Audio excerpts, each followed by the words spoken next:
ইরানের সঙ্গে দ্বিপাক্ষিক বোঝাপড়া আরও বৃদ্ধি করতে চায় পাকিস্তান, আর এই বোঝাপড়ায় অর্থনীতি সেতু বন্ধনের কাজ করুক এমনটাই চায় দুই দেশ।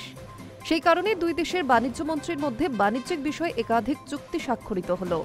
পাকিস্তানের বাণিজ্য মন্ত্রকের তরফে জানানো হয়েছে, দুই দেশের মধ্যে বাণিজ্যের পরিমাণ বছরে ৮০০ কোটি মার্কিন ডলারে নিয়ে যাওয়াই লক্ষ্য। দুদিনের সরকারি সফরে পাকিস্তানে গিয়েছেন ইরানের প্রেসিডেন্ট মাসুদ পেজিশকিয়ান। তার সঙ্গে গিয়েছেন ইরানের বাণিজ্য মন্ত্রীও। রবিবার ইসলামাবাদে একাধিক বাণিজ্য চুক্তিতে স্বাক্ষর করেন দুই দেশের প্রতিনিধিরা। পাকিস্তানের বাণিজ্য মন্ত্রী জাম কামাল জানান, আগামী বছরে তেহরানের সঙ্গে ইসলামাবাদের বাণিজ্যের পরিমাণ ৫০০ থেকে ৮০০ কোটি ডলারে পৌঁছাবে।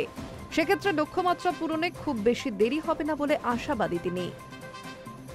দুই দেশের মধ্যে দীর্ঘ স্থলসীমান্ত থাকায় পারস্পরিক বাণিজ্যের সময় এবং অর্থ দুই বাঁচবে বলে জানান পাকিস্তানের বাণিজ্য মন্ত্রী। ইরানের বাণিজ্য এবং খনি বিষয়ক মন্ত্রী মোহাম্মদ আটবক জানান, দুই দেশের ব্যবসায়ী এবং শিল্পপতিরাই একে অপরকে বিশ্বাস করেন, সুতরাং অর্থনৈতিক বোঝাপড়ার পরিধি বিস্তারে বিষয়টি সহায়ক হবে বলে জানান তিনি।